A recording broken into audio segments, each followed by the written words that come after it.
Everybody here to the Sports Talk Nation. Michael Cohen here with you. I'm glad you can join us here today. Yes, baseball is finally back. We are going to have some kind of season. We're going to have something of a season, at least we think so anyway, after the owners and the players finally come to some sort of agreement after Rob Manfred finally mandated a season, 60 games. We will have baseball supposedly this year, even though there are concerns here with the coronavirus. So in today's episode, I'm going to discuss with John Pielli of the Pass Ball Show some of the pluses and minuses of seeing baseball come back at this point in the year with all the concerns that are going on with the virus as the number of cases are starting to go up in places like Texas, Florida, Arizona. Can baseball put together this season? Can they have this season after all the acrimony that went on over the last few months over just negotiating just to get to this point?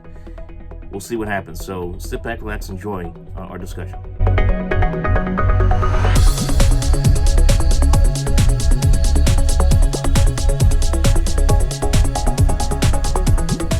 Today to talk about the return of Major League Baseball. Of course, from the Pass Ball Show, John Pielli. John, the last time we spoke a couple months ago, we were everyone was still in quarantine. The whole idea of coronavirus quarantine, wearing masks was still brand new. And Major League Baseball was talking about going to Arizona at the time or Florida. Well, those days are long ago, and here we are. Baseball is finally back. How long they'll be back is the question right now, as they're going to be having teams travel all across the country. The virus is spreading like wildfire all across the country. And to me, John, and we'll get into all of the different rules and different stipulations, this to me feels like trying to parachute out of a burning airplane 30,000 feet up in the air right now for Major League Baseball. That's what it feels like. It really does. Yeah, so it's almost like that, trying to shove a square peg into a round hole kind of thing. Like the conditions ideally are not where we want them to be. And I think the thought that fans, are craving some sort of athletic activity or sports, I think is a little bit overrated. I mean, obviously it comes down to money. If you cancel the baseball season, players don't get paid anything. The owners lose as much money as they possibly can. So unfortunately, I think this is a situation where anybody's health and well-being is kind of second nature to basically the owners and the players wanting to get their share of money. Mm-hmm.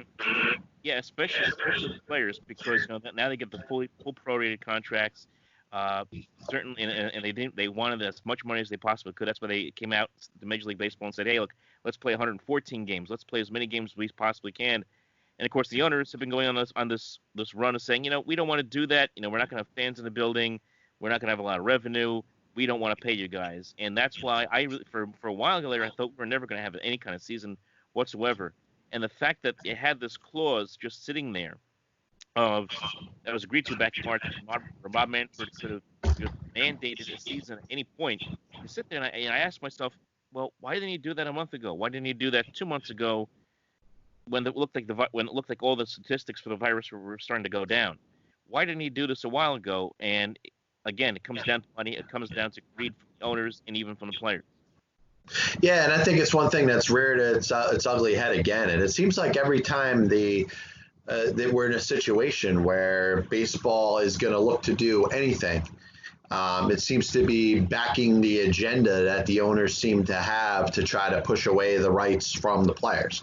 And it seems like, back in the Peter Seitz decision of 1975, the owners have been, pissed off because they feel like their control over the players has been taken away.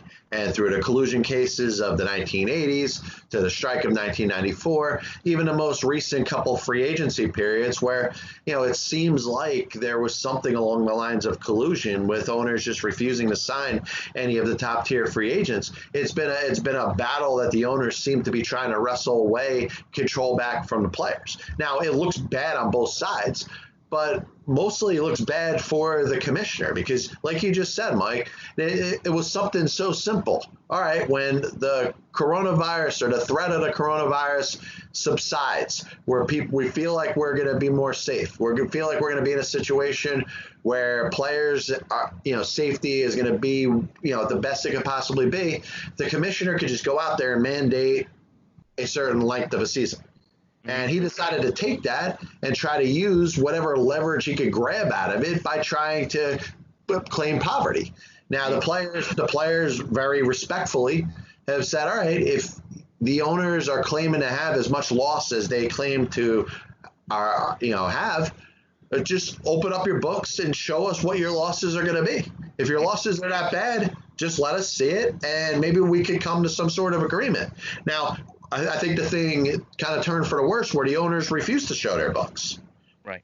So now this is a situation where I just think it's very hard. And I know some people have tried to take some some shots at the players of some of the things that they've done and some of the things that they've said and the when and where statements, which I think, don't really make the players look so great. But this was something that could have been completely avoided by the commissioner, completely avoided by the owners if they just simply let all their CBA issues and their grievances that they have with the players wait until the next CBA, which is only coming up in another year and a half or so.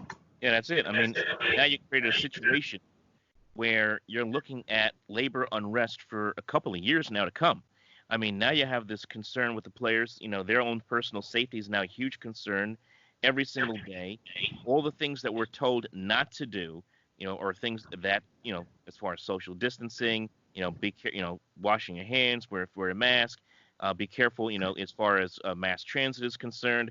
Well, these guys are going to be doing everything. They're going to be in locker rooms where you're going to have certainly at least 100 people coming in and out of the building between players and personnel, coaches, front office staff, grounds crew. These people have to come in and out of the building at different times. You're going to have to move players onto buses. You're going to have to move players onto planes, hotels. You're going to be interacting with a lot of people in a time where you really shouldn't be interacting with a lot of people, and they're going to be doing this all over the country. I know it's going to be regionalized, East Coast, Central, West Coast, but you're still going to be interacting with people. This is going to be a problem. And I know baseball is saying, well, what is our tolerance level going to be as far as number of players that end up getting sick? And they know they're going to get a lot of players sick. This is a huge, huge gamble by Major League Baseball. And if, let's just say, Bryce Harper or Mike Trout or Pete Alonso or someone like that gets sick, from this disease, and it spreads through the clubhouse and spreads from team to team, and then you have that problem on top of the issues you have with the CBA, baseball may never recover from this. No, and I think, listen, ramifications for long term, could personally destroy people's lives, but most importantly, self-destruct a game that they very well support. And I just think the attitude should be very cautious in everything that they're trying to do. I get the efforts that they're making, but hopefully there's enough, cooler heads prevailing that, we're going to monitor, the cases in each state and how this is spreading in certain areas. Obviously, the situation in Florida and California and Texas, getting worse by the day. Hopefully, Major League Baseball isn't set to subject its players, to kind of throw them into the fire, per se. I mean, you would hope that they're smarter than that, but unfortunately, a lot of things that we've seen over the last 6 months, or really anytime you hear any serious discussion between the players and the owners when it comes to Major League Baseball, I think it's a legitimate concern to question their intelligence level and whether they would look at stuff and take that seriously. Yeah, I mean, the thing that worries me, and I know New York, we're going to use New York here as an example. Governor Cuomo gave the exemption to teams from Florida, the Marlins and the Rays, to come up here and play their games when they play the Mets and the Yankees. But think about this. You're going to have a lot of minor league players now coming. They have nowhere to go.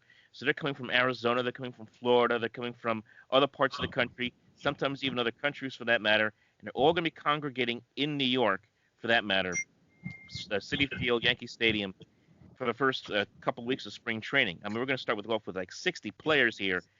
Man, it seems like it's just inviting a lot of problems right now. We don't even know if we're going to get out of spring training the way this is going to go right now. Yeah, and the question is, where are the players coming from? Let's say you're a team was sitting on maybe 39 or 40 players, when they were thinking about starting, and you got to get, so-and-so player that, maybe lives in Texas, or another player that lives in Florida, or, people that are just coming from all over. I mean, that doesn't make sense just the premise by itself. So, I mean, I'm sure there's a lot of concerns, but most importantly, I hope that all these different possibilities are just being thought about. Because I mean, if you've seen, and I hate to get away from sports for a second, but Sure. the states that are having the growing cases of the coronavirus are the ones that just kind of opened back up without people taking the seriously the precautions that needed to be taken. Thousands of people that go to the beach with no masks, all touching each other, all of a sudden they got the coronavirus. So, hopefully Major League Baseball has just a little better protocol when it comes to just making sure that the players are safe. And the most important thing, Michael, is just making sure that these players and everybody that's there are getting tested regularly, even if it's every single day. Well, Major League Baseball says you're going to test them at least twice a day, every other day. That being said, it's going to be hard to do. You never know with players, especially if you're on the road. I mean, also you get a player who gets sick on the road. What do you do with him? They have stipulations in here saying that they may have to leave them in a hotel. They're going to have to organize something with the host team in order to quarantine that player or players. So it's really tough. And now you have the situation. We have guys who are already getting sick. We have 12 players, 7 players from the Phillies, 5 staffers from the Phillies getting sick. Obviously, one big player, Charlie Blackmon with Carlisle Rockies, already getting diagnosed with COVID, even though he's supposed to be asymptomatic. But man, it's going to be hard. And then you have the stipulation in this that players could, if they chose to, if they have a family situation, like a wife who's pregnant, they could opt out. They would lose money. They would lose service time.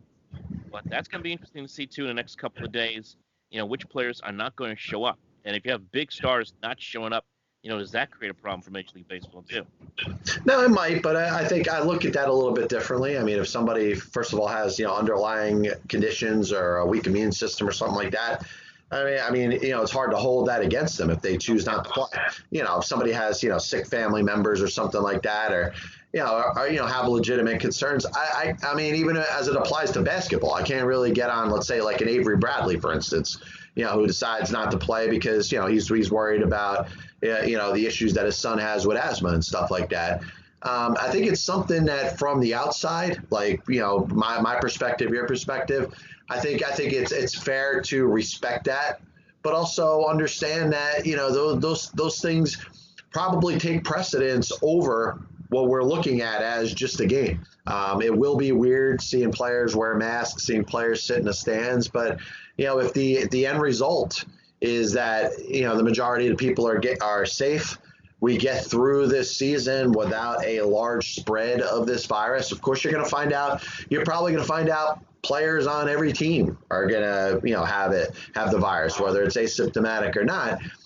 But to get through the season safely, hopefully, and from my lips to God's ears, it's certainly going to be weird. I mean, I'm partially looking forward to seeing games just because I miss the sport that much. Yeah, but at the same time, I don't really mind if they decide not to have a season at all. I'm right with you right there. I look forward to seeing some games, but I am just looking even through the protocols of travel and what they have to do. I'm exhausted just looking at it, and I'm actually terrified looking at it. I can't imagine what these guys are thinking, when they have to look at this and think, "Oh my God, how am I going to do this as an athlete and as a human being?" So I certainly understand that from that standpoint. It's going to be odd. The entire season is going to be odd, but at the same time, if I want to take anything positive out of this, it's an opportunity even for some of the younger guys, because you're going to have a lot of minor leaguers. We're going to see a lot of names, because obviously some guys are going to get sick. Regulars are going to get sick from this. Injuries are going to happen because there's really been no true progression of spring training, and then into the season, it's just kind of rushed right into it. We're going to hear a lot of guys that we've never heard of get opportunities to play and maybe make something out of them, make something out of it. It's almost going to be kind of like NFL Europe. You remember that of the World Yeah. where you have guys you never heard of get opportunities, and then they latch on NFL teams and become stars. That could end up happening here with Major League Baseball with a lot of minor league guys. No, absolutely, and I think you're understating the amount of injuries that we're probably going to see this year. Oh. I mean, think about it. I mean, from oblique injuries and hamstrings, and I mean, for pitchers to just not be in a proper shape. I mean, how do you assure that every player on your team is, has some sort of workout regimen at home when they're, far away from the team? I know, you've had an assembly, you've had workouts, but you're talking about in some cases a couple months where players have not done anything. So I think you're going to see probably record amount of injuries. And, to think that every team's bringing 60 players or having an assembly of 60 players, that may not be enough in some cases. I'm just thinking from, pitchers, you're going to have more arm injuries. I think anything that's involved in running, that includes everybody. That's not just the position players. That's, pitchers that are doing their regular, running between starts and stuff like that. I just think this is throwing everybody into, for such a loop that I just think it's going to be very difficult to assure that, players are going to be able to stay healthy. And I think it's very important that, these taxi squads, I think you even keep more players in mind if you need them over the course of this year. I think they could have skipped this season. I think a lot of people would have been A-okay with it. I think people would have been angry because of the way the circumstances in which it happened, obviously with the bitter negotiations between both sides. But I think overall, I think people would have been okay saying, okay, we'll cancel the season. See you in February of next year when everything starts to get somewhat back to normal. No, very true. And I also think of the free agent aspect of it. Absolutely. You're a team that signed a free agent, or let's say you're the Dodgers and you just made the trade for Mookie Betts. Mm-hmm. Yeah, you got him for 2 months and all of a sudden he's a free agent. Players that are on 1-year contracts, it's like you kind of didn't really have them. All of a sudden they're back out in the free agent market. So, it's almost like you kind of want a do-over. You kind of want to just, make believe it's the beginning of the season, turn the calendar forward to 2021, and just make believe it's 2020 and just start over again. It's going to be something that's a huge issue next year with free agency. You're going to have a lot of this is going to hurt free agency big time next year. I mean, it was bad enough the last couple of years. It was slow in process. This is going to be crazy next year. It's that on top of the CBA issue that's going to come up at the end of 21, going into 22. It's going to be rough. It's going to be a rough patch here for baseball for some time. But hey, look, John, I guess we're going to get the Marlins and the Blue Jays in the World Series. So I guess that's going to be something. Hey, we might. And I'll tell you, that's another thing that we haven't even really talked about. I mean, 60 games, you got a lot of teams that get off to good starts and stuff. And, the teams that are usually hot after April, we're very quick to dismiss them. But then all of a sudden we're like, all right, there's less than a month left. This team really has a chance. So, hey, maybe we'll have this bizarre World Series of teams that we think would have absolutely no chance to get there. I think it's certainly everybody's in it. Mm-hmm. There's no favorites at this point. Nope. No guarantees. I know everyone's like, oh, it's Yankees and Dodgers. That may not be. Maybe, like I said, Marlins, Blue Jays. Maybe the Mets get to the World Series, and then Mets fans will celebrate and they'll just say, yeah, it didn't really matter because it was 60 games and we'll have to go through that debate. But hey, whatever.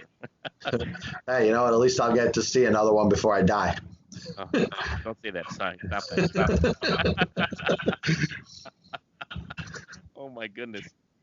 John, awesome stuff. Weird circumstances as usual, of course, when it comes to baseball. But we'll see. Hopefully we'll have a season. We'll see what happens, man. Yeah, hopefully next time we're talking about some live action. Let's hope so. Thanks, Mike. Thank you. I want to thank you all for tuning and listening. We'll talk to you next time right here on the Sports Talk Nation. Remember to follow us on Facebook, facebook.com/OpenMicProgram, @OpenMicNJ on Twitter. And remember to like and subscribe right here to the Sports Talk Nation.